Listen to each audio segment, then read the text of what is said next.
안녕하세요. 오늘은 11월 15일, 지금 시간은 오전 4시 30분입니다. SOXL은 아직까지는 양호한 흐름이고요. 미국과 중국 회담에 대한 중요한 이슈를 정리했습니다.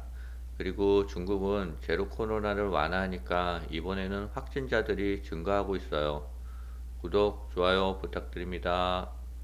어제 또 차이나 전기차가 하락을 했어요. 그래서 현재 마이너스 22%고요. 손실폭은 점점 가중되고 있습니다. 볼 때마다 별로 마음이 편하지는 않아요. 반면 XOXL은 현재 조금 상승 중에 있고요. 그래서 26% 수익 중입니다.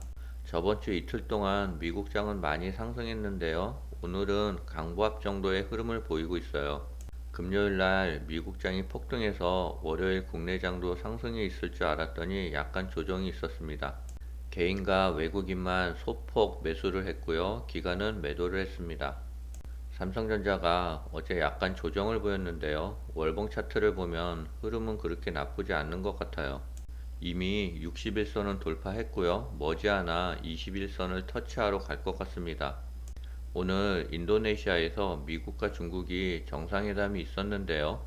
2시간을 예상했으나 3시간 가까이 회담을 진행했다고 합니다. 첫 번째로는 대만 문제가 있었어요. 이 문제에 대해서는 하나의 중국을 재확인했고요. 다만 무력 사용은 서로 원하지 않는다는 공통점을 찾았습니다. 두 번째는 우크라이나 전쟁에 대한 얘기인데요. 두 정상들은 평화를 원했고요. 핵 전쟁을 원하지 않았습니다. 세 번째로는 중국에 대한 반도체와 바이오 규제에 대한 얘기가 나왔는데요. 중국의 입장은 이러한 규제로 무역 전쟁을 하는 건 원치 않다라고 얘기했고요. 미국의 입장은 신통치 않은 답변이었어요.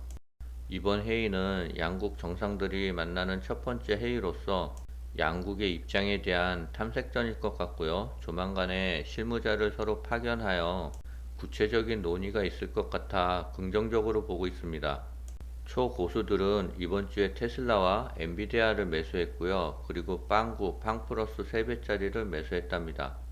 미국의 중간선거의 승리는 민주당이 가져갈 것이라고 전망하고 있고요. 상원은 민주당이 가반을 차지했고 하원은 공화당이 다수당을 차지할 가능성이 높긴 하나 민주당과의 의석차는 적지 않을 것으로 전망하고 있습니다. 전문가들은 공화당의 압승을 예상했으나 모두 빗나갔습니다. 제일 먼저 주목해야 될 이슈는 부채 한도 협상인데요. 부채 한도의 기한이 내년 초에 도래하는 만큼 한도를 늘리지 못하면 미국은 사실상 채무를 불이행하는 상태가 된다고 합니다.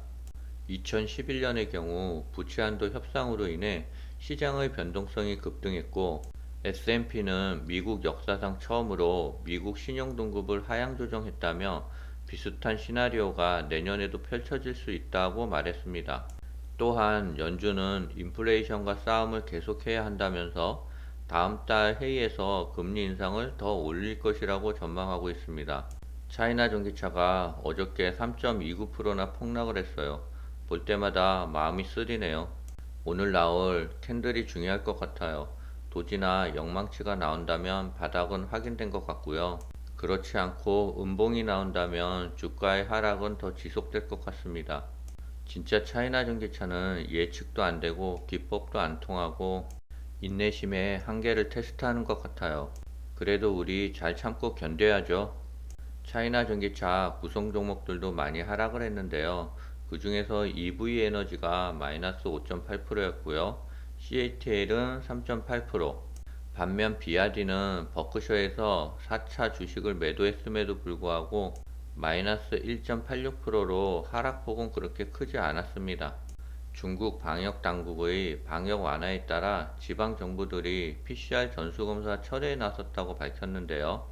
지난 8일부터 일주일 예정으로 매일 전수검사를 해오던 지린성 지린시는 마지막 날인 14일 전수검사는 모두 취소했고요.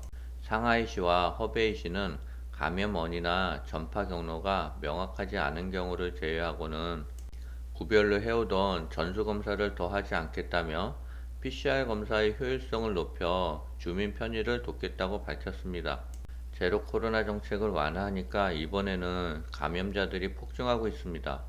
중국의 코로나19 신규 감염자가 나흘 연속 1만 명 이상을 기록하면서 15,000명대를 돌파했다고 하고요. 지난 10일부터 나흘 연속 1만 명대를 기록했다고 합니다. 확진자 발생으로 운영을 중단한 상하이 디즈니랜드는 재개 일정을 아직 확정하지 못했고요. 상하이 디즈니랜드는 코로나19 방역 정책에 따라 계속 운영을 중단할 계획이며 재개 일정은 추후에 공지하겠다고 합니다. 일률적인 방역 집행을 지향하고 방역의 정밀성을 높이는 방안을 추진하는 사항에서 감염자 수가 빠르게 늘어나 방역 당국의 고민도 깊어지고 있답니다. 제로 코로나만 완화되면 모든 게 해결돼서 차이나 전기차가 급등할 줄 알았더니 이번에는 감염자의 폭증으로 다시 차이나 전기차의 발목을 잡고 있는 것 같아요. 날씨가 추워지면 확진자는 점점 증가할 텐데 걱정이네요. 다음 기사는요, 중국의 중웨이 쿠폰이 인도네시아에 6조 이상을 투자한다라고 하고요. 주요 고객사인 LG 에너지 솔루션과 중국의 CATL이 진출하며 아시아의 전기차 허브로 부상하고 있는 인도네시아에서 전구체 공장을 추진하기로 했답니다.